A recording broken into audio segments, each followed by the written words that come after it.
السلام عليكم ورحمة الله. أهلا وسهلا فيكم بقناتي ام سامر سورية بمصر. نورتوني. أول شي خلونا نصلي على سيدنا محمد عليه أفضل الصلاة والسلام. نبدأ الفيديو مع بعض. هذا الفيديو ماله ببيتي هون المساء. أخذت بناتي أول شي ركبنا تيك توك ورحت باتجاه الحصري، ومن هنيك كانوا عم يصلوا التراويح. بقى كتير صعب كان إني طالع صوت لأن ضوجة كتير. شفتوا ما شاء الله الطريق زحمة كتير. بقى صورت هيك شوي بالطريق وركبت ورحت لعند اهلي مشان شق على امي. انا من اول فيديوهات عم لكم ادعوا لي لامي، وهلا بقلكم برجع ادعوا لها كمان مره تانية. الله يسعدكم يا رب ويخلي لي اياكم.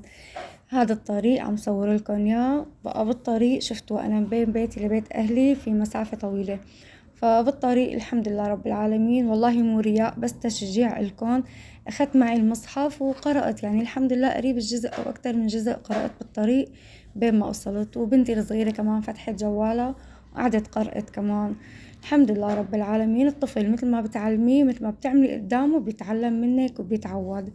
فسبحان الله، خلوا عاداتكم الحلوة قدام أطفالكم بيتعلموا منكم. الله يحميهم يا رب ويجعلهم من الصالحين ونشوفهم يا رب هيك أحسن عالم.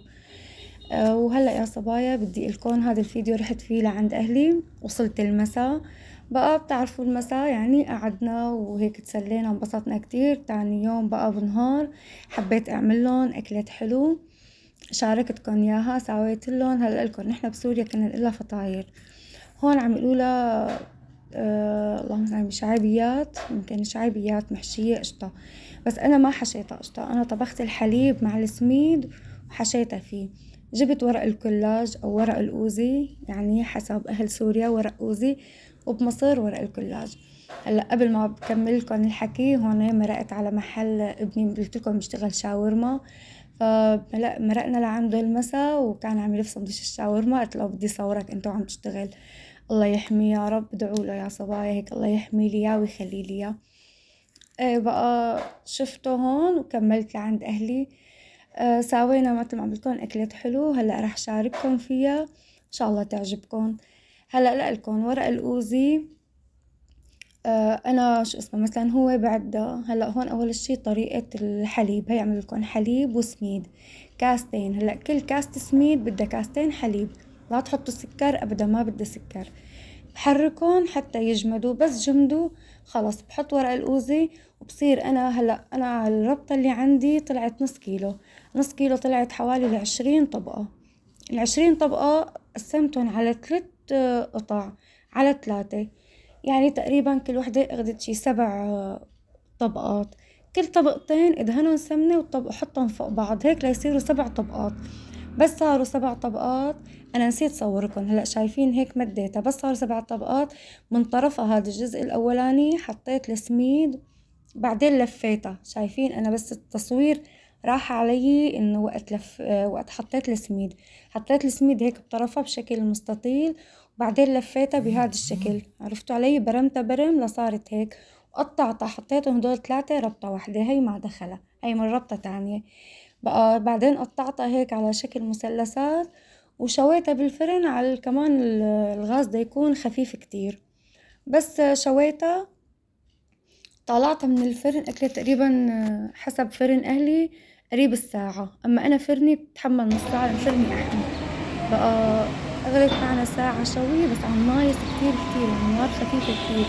بس طلعتها بقى حطيت لها القطر. كنت عاملة القطر أو الشيرة، كنت عاملتها بدها تكون جامدة، يعني كاستين سكر كاسة مي. آخر شي رشيت حمض الليمون أو عصرة ليمون.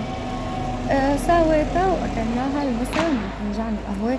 هون أذان المغرب عم صور لكم أذان المغرب عند الإهرامات. يعني سبحان الله أنا عم لكم بدي طالع الصوت بس كتير صعب يعني المونتاج وإني طالع الصوت. فقلت خلص يعني هو هون أذان المغرب كان. حبيت أصور لكم الأجواء قدام بيت أهلي. ما شاء الله هو من أسواق شعبية والبيوت كلها مزينة.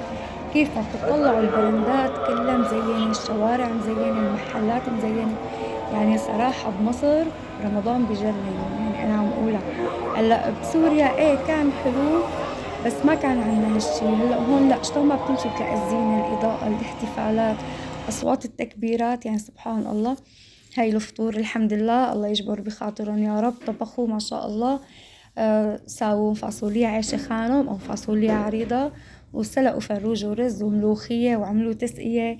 الحمد لله رب العالمين، كان أكل كتير خيرات. الله يسلم إيديهم يا رب كلياتهم، أخواتي ونسوان أخواتي وأمي الله يجبر بخاطرها يا رب، وأبي والكل. والله بس روح بيحتاروا كيف بدهم يحتفلوا فيني. هون بعد الفطور دغري ساووا القهوة وحطينا أكلة الحلو وقعدنا أكلنا منها، طلعت كتير طيبة والله. الله يسعدكم يا صبايا، لا تنسوني، برجع بذكركم اللايك والاشتراك، وانشروا لي الفيديوهات كتير قليل عليها المشاهدة. بعرف مثلي مالكم فاضيين ولا يهمكم، أنا بعذركم وانتوا اعذروني كمان. الله يسعدكم يا رب. وهي الأجواء آخر الليل عم صور لكم البرندات كيف كل البرندات مشغلة الإضاءة ما شاء الله غير شكل. وهلأ استودعتكم عند رب العالمين، لا تنسوني من دعائكم، لا تنسوا أمي من دعائكم. الله يجبر بخاطركم يا رب. وهلأ السلام عليكم، الله معكم يا صبايا.